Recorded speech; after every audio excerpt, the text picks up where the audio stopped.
The Rise of Skywalker is said to introduce many different twists and turns, as well as surprises that will lead to saga-wide implications in this story by writer and director J.J. Abrams himself. This is Mike Zero. Make sure to subscribe if you're new to the channel for future Star Wars content.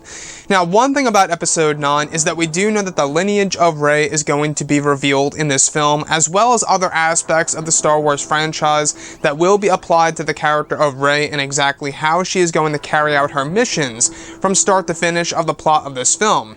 Now, these past couple of weeks or so, we've been learning a whole lot more about this movie, and when it all comes down to one of the concept art descriptions, this is where things begin to get very intense for Episode 9. Now, specifically, what's really exciting about all of this is that it's described that during the rewrites of the film for the months of November and December of 2018 is where it's described that George Lucas was the one who suggested that Rey would use a new name in the second act of the film. It's described that George was the one responsible for the plot element of Rey calling herself Kyra in the second act would be crucial to Rey's survival during her travels to the exotic city with Poe and Finn. Additionally, it's described that Rey's new name with the Star Wars universe is named after a Force sensitive that Rey knew that was taken away by the First Order that she never saw again. The Force sensitive named Kyra was said to be a close friend of Rey's during her time on Jakku, where the First Order was instructed to track the girl down and take her away. Rey is said to base her alias, her long-lost friend, that was abducted long ago by the First Order.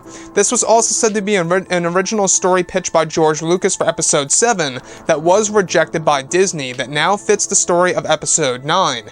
Rey also uses the name since Kylo has been lying about who killed Snoke and has placed her as the murderer and is spreading that throughout the entire galaxy.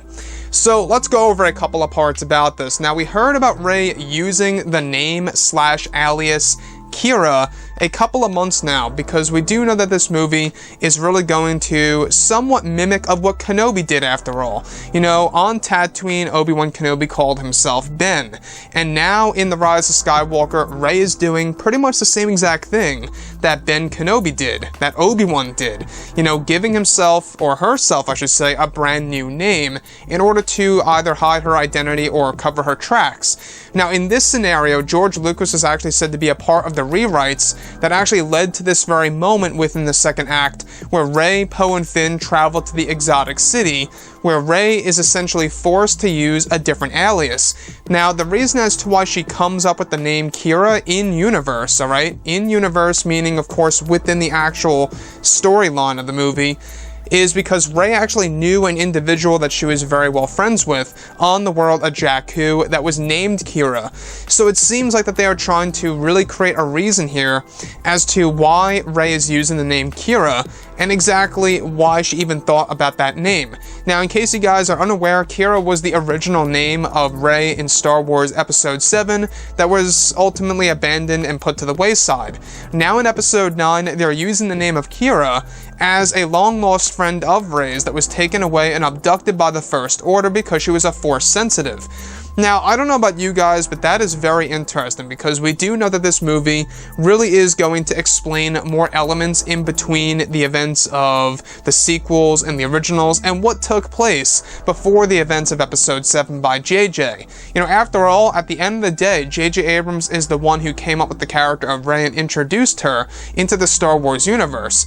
So, looking ahead here at Episode 9, we do know that Kylo Ren now is lying about exactly who killed Supreme Leader Snoke, and he's spreading that lie throughout the entire galaxy in order for them to pretty much, you know, prevent themselves going up against Kylo Ren. You can only imagine what would happen if the First Order learned the new truth about exactly how Snoke died. And that's exactly why I believe it's going to lead to that very moment that is going to cause a reverse Order 66. And what I mean by that is all of the different stormtroopers pretty much rebelling and going up against the First Order and denying that order. I could very well see that. I think that would be a very unique twist in Episode episode 9. But moving on forward, alright, the exotic city is said to be a crucial moment in this film, which is where they actually go ahead and look for the Dark Prince, who holds connections to the First Order and even knew Luke Skywalker.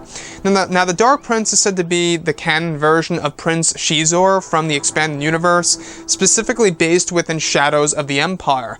And there is a reason as to why I believe that this world is loosely based off of the world of Falleen. Now the world of Falleen was a very rich green jungle world, and now in this film they're also going to a jungle world that is also the location of the exotic city and the Dark Prince. So you can see the similarities here. As far as Rey calling herself Kyra and coming up with that name because it's based on one of her great friends that were taken away on Jakku, I think that's brilliant. I think that's a really good story element by Disney, Lucasfilm, and especially George Lucas himself, who really came up with the idea for episode 7 that was rejected, that is now being used in episode 9 to better fit the story, and to create a reason as to why Rey even comes up with the name of Kyra. So that makes a lot of sense now. Anyways guys, drop a comment below, let me know what you think about all of this in the comments, and if you guys did enjoy the content for today, do make sure to drop a thumbs up on this video to support the channel. I thank you all so very much for the kind support, and I'll catch you guys next time.